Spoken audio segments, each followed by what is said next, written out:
If I was to tell you that Tesla might actually go down today, markets are a little bit mixed, but down this morning on a too hot PPI. Tesla's down a little bit because it has run up so much so fast and for absolutely no other reason. There is no negative news on Tesla this morning. But after being down a few bucks, it has come back towards the green. It's kind of just up and down all around, but not very much down so far.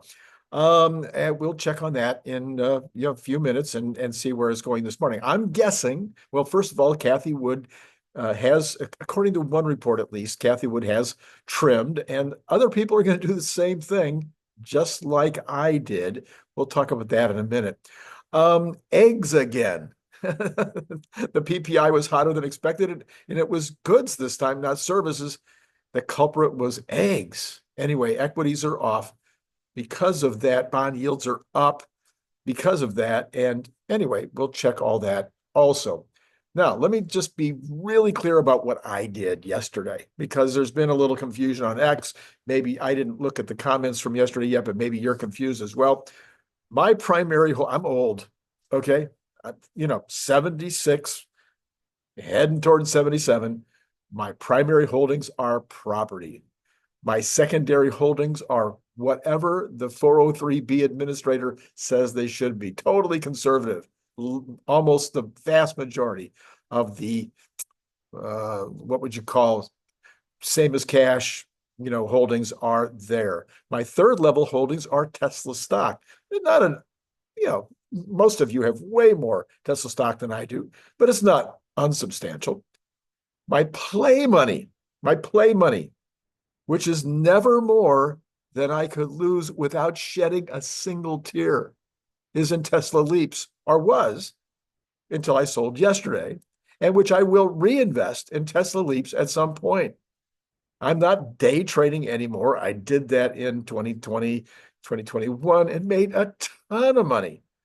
So much work and such hard on the ticker, every trying to pick and choose and up and down. Anyway, but I'm going to use this bit of money. It's not a tremendous amount. It's enough, it's for a lot of people, it will be a lot of money, but for us, it's not. And I'm going to strategically add to my nest egg, I think, by doing this. Anyway, I also have a very tiny, we're talking about super tiny position in ARK Invest and in Tesla, TSLY, which is ETF that invests and does what I used to do. They play with Tesla, okay, and they send the dividends are running 75%. Anyway, and it's tiny. Okay. Some might think they've missed the Tesla opportunity after this big run up. This is not investment advice, but I believe, and almost everybody else in the community now seems to believe, that 2025 will be the year that Wall Street finally gets it. I've been saying this now for over a year. 2026 is the year when it all comes together. Optimus, Robotaxi, the semi-truck, the energy, the entire package, everything will be rolling out there, and it'll be huge and it'll be obvious, and nobody will be saying, oh, what's going to happen next year? No, now it'll all be something you can put in a spreadsheet. But right now, there's still a lot of unknowns. What is Optimus going to cost? How is it going to be sold? Is it going to be rented or sold? How much? So much to learn. Same thing with Robotaxi. And we also just don't know what the uptake will be on Robotaxi. We know what the uptake is going to be on Optimus, if Optimus does useful work. And by the way, we've got a 2-part series coming up with Warren Redlick, all about that.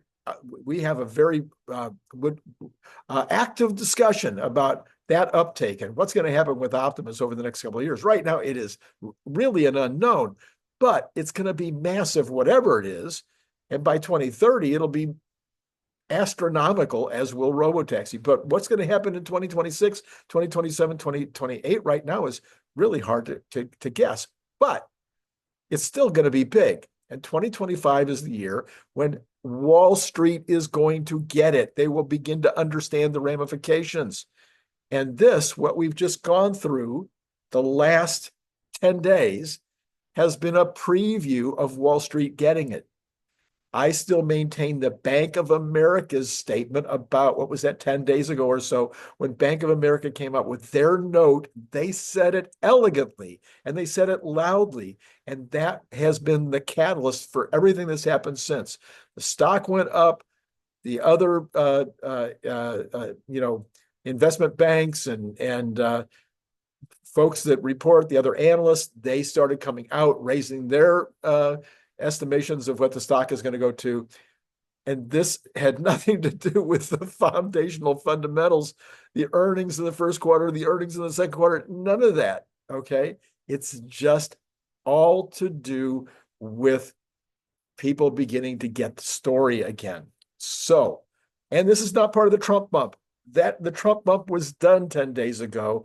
This is a new bump that is based on sentiment with regard to the future. Okay. That's just me. That's my opinion. You might have a different one. Let me know in the comments. Okay. We are pretty much, I think we're at a short-term top.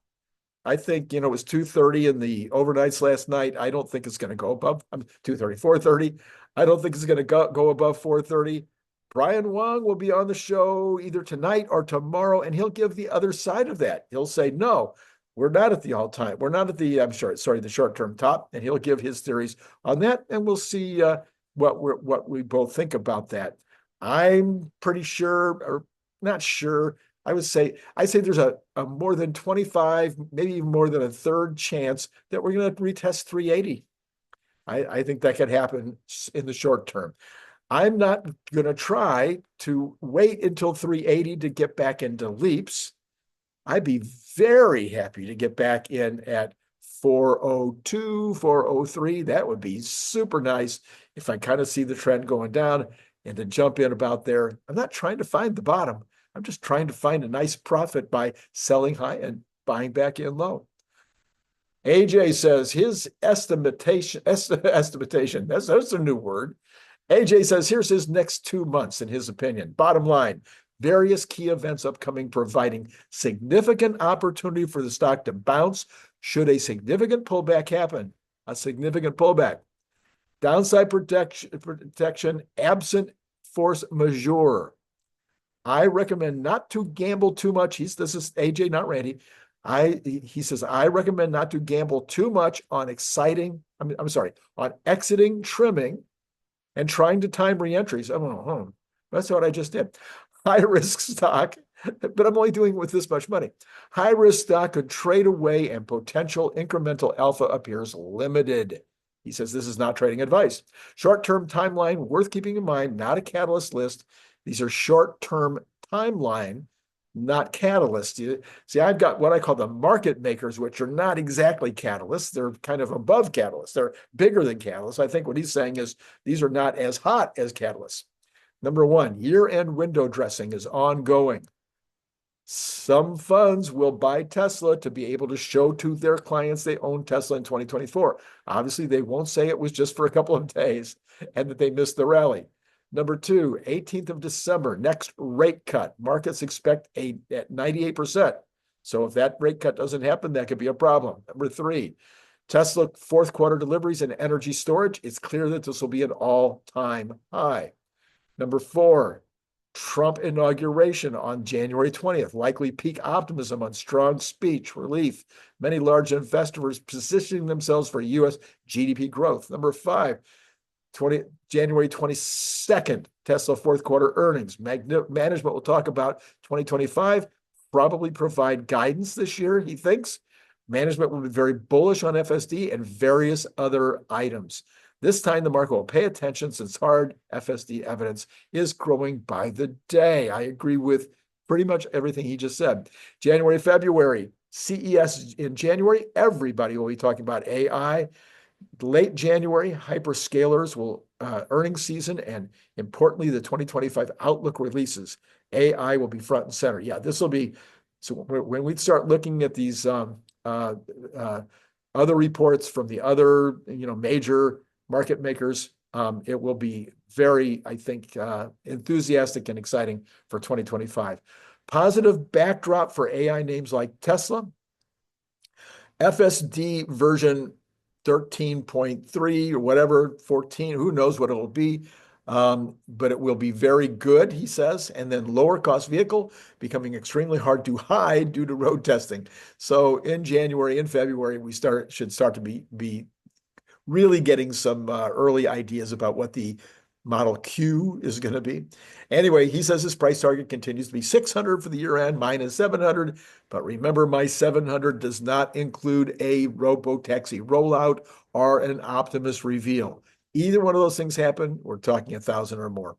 When I say robotaxi rollout, I mean significant robotaxi rollout. Investopedia says this morning, since breaking out, this is about the Tesla technicals. You know, I don't know about technicals or pay much attention, but I do like to read these from time to time.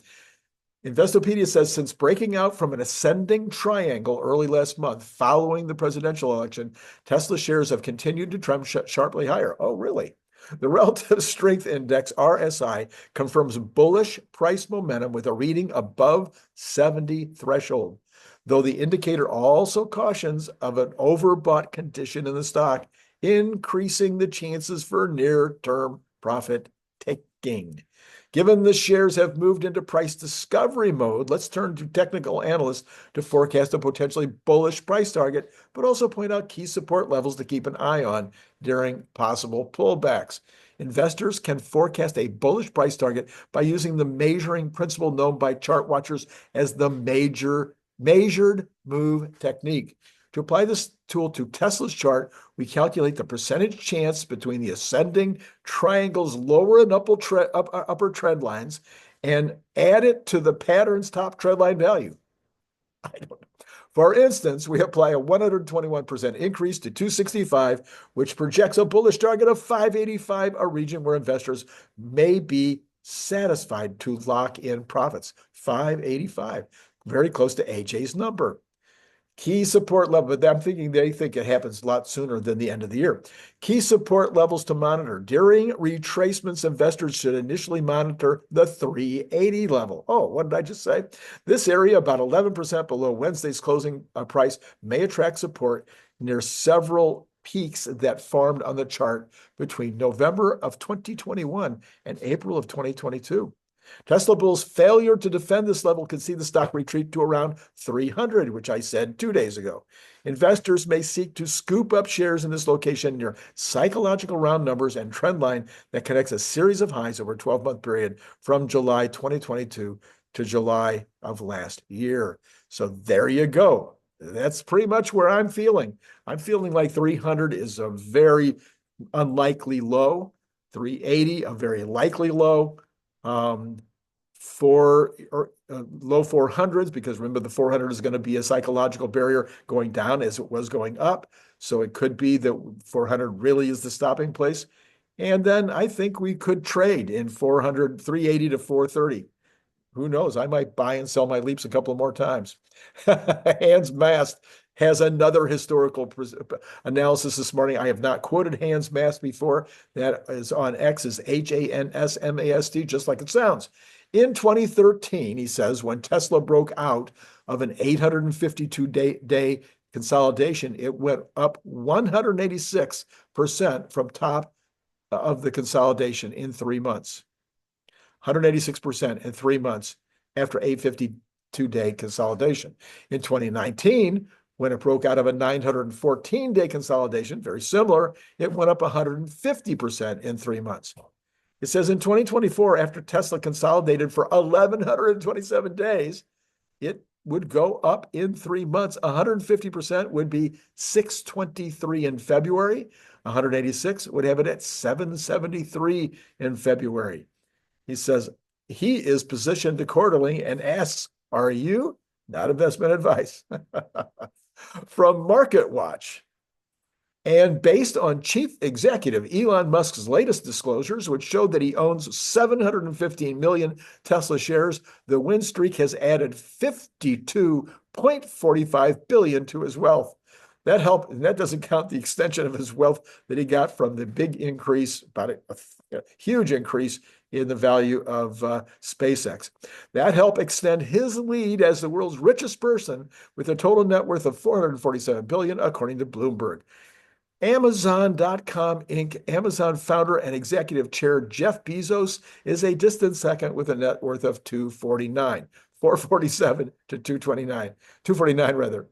So this is Randy Kirk, if you hadn't figured that out already, and if you've never been here before. And thank you, Chris L., for a nice order of Cybertrucks. Be sure to get your order in. Remember how cool this looks as a gift. How much cooler could you give a gift this Christmas? If you haven't placed your order yet, you still have plenty of time. I'll be shipping daily, and it's only going to take for most of you, it's only going to take 3 days to get there. If you only order one unit and you live in the East Coast, it's going to take 5 or 6 days to get there. Everybody else, you order 2, you order 3, you order 4. I'm sending it 3-day. And for some of you, it'll mean 2-day. Also, Alex K, thank you. Another Patreon member joining today. That's very much appreciated. For any of you out there that feel like you're making money because of listening to me, could you share just a little tiny bit on Patreon? That'd be great to help support the show. The producer price index for final demand rose 0.4% in November. That is 5% annual. That is the headline number. The U.S. Bureau of Labor Statistics reported final demand prices increased 0.3%. That is almost 4%. 3.6% annualized in October and 0.2% in September. So we're going up incrementally. On an unadjusted basis, the index for final demand advanced 3% for the last 12 months in November, the largest rise since moving up 4.7 in February of 2023. In November, nearly 60% of the broad-based rise in final demand prices can be contributed to a 0.7% increase in the index for final demand goods. 0.7% is 8.4% per year. Prices for final demand services moved up 0.2%. That would be 100%, almost 100% acceptable to the Fed, but not 7.7% for an increase in final demand goods. The index for final demand less foods, energy, and trade only inched up 0.1%. So that gives you your core number after rising 0.3% in October. So the core is fine, but energy was fine too. It's the foods now. For the 12 months ended November, prices for final demand for less foods, energy, and trade services was 3.5 year on year. Final demand goods, the index for final demand goods moved up 0.7, as I just said, the largest increase since rising 1.1% in February. 80% of the broad-based advance in November can be traced to prices for final demand foods, which jumped 3.1% in a single month. The index for final demand goods, less food and energy, and for final demand both increased 0.2%. Product detail, one quarter of the November rise in prices for final demand goods is attributed to a 54.6% jump in the index for chicken eggs. Prices for fresh and dry vegetables, fresh fruits, melons, processed poultry, non-electronic cigarettes, and residential electric power also increased. In contrast, the index for oilseeds declined by 4.7%. There you go. All right, so too hot. Fed's not going to do anything about it. They're still going to decrease next week, according to everybody, even me. But I do think, we'll talk about this in a minute. Okay, AJ also this morning says, Trump just said we're getting corporate taxes down to 15%, and it's currently 21%. That applies, obviously, a negative 6% change in the corporate taxes rate. This would create a significant boost to stocks since the earnings in the price earnings consideration would get boosted. Lower tax charge means higher earnings. We saw a massive stock market rally when Trump lowered it before in 2019 from 35% to the now 21%. Fun trivia, he says, my ex-boss, Gary Cohn, was advisor to Trump during that time and pushed it through. He left right after that the tax cut was done. It was his only job. Since the tax cut this time it will be less, only 6%, the rally will be likely less, but still significant. All right, well, there you go. I'm sure there's an impact in the stock market this morning. Let's see where things are going. We'll look at that. Tesla's actually up $1. When am I going to be able to buy my leaps if the stock goes up? Anyway, Tesla up $1.01 this morning. And that is after being down a couple three earlier. We have got the Dow Jones down 32, the NASDAQ down 57, S&P down 10. Actually, that's kind of a modest drop considering how high all of these have gone, and considering the PPI coming in so hot. But that's because they don't believe it's going to impact the decision by the Fed next week. Now, what I do believe is going to happen is I do believe that the Fed might have kind of a hawkish statement to go with this particular. So they'll cut, but then they'll make a hawkish statement about going forward. And that might impact the stock market next week. Something to think about. Talk about that more Sunday night when I do my Monday morning show. All right, Tesla continuing up, $1.47 right now. Okay, so then we got the rest of the Mag 7 is mixed with NVIDIA back down again, $2.66, but Microsoft up strongly, $4.15, etc. Okay, what about the Cathie Woods? ARK is up a tiny bit. The rest of them are down. So in general this morning, the bond market is up. I will tell you, and I'll give you a teaser about the next 3 minutes. Is the bond market is up. What I mean is that the yields are up. Okay, I've got the Dow down 0.07, NASDAQ down 0.27, S&P down 0.17. Look at that. Isn't that?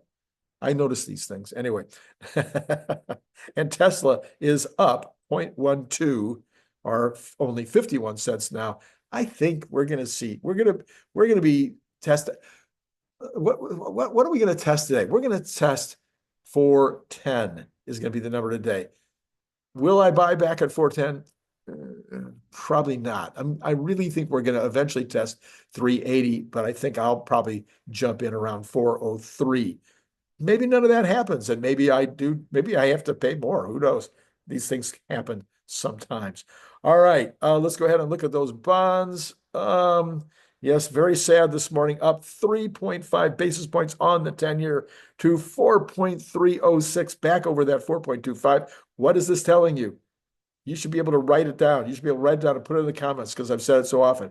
This is telling you that the 10-year, the folks that are buying those 10 years are not buying those 10 years, actually selling those 10 years. They are not believers in inflation being dead. And what is the underlying issue that's going on here? And that is labor costs going up. Yeah, eggs, whatever. It's not really eggs, okay? It's labor costs continuing to go up. Is that a good thing for those laborers? I love it. I'm appreciative of that they need it. But the problem is that is going to continue through the economy. And this is what the Fed has been worried about all along.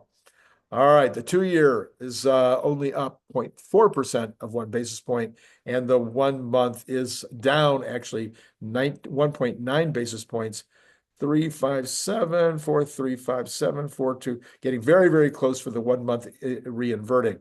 That'll be interesting if that happens. Okay, let's go to oil, which is down this morning again, losing what it gained yesterday, back under 70 at 69.39 in the Texas plot.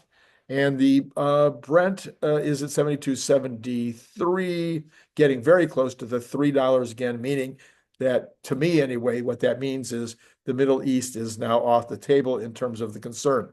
Natural gas is down this morning a little bit after a big run up yesterday, down 0.36%, sitting at $33.36.5. Gold down big after being up big yesterday, down 45 or 1.65% at 2,711. Silver even down bigger, down 3.42% at 31.83.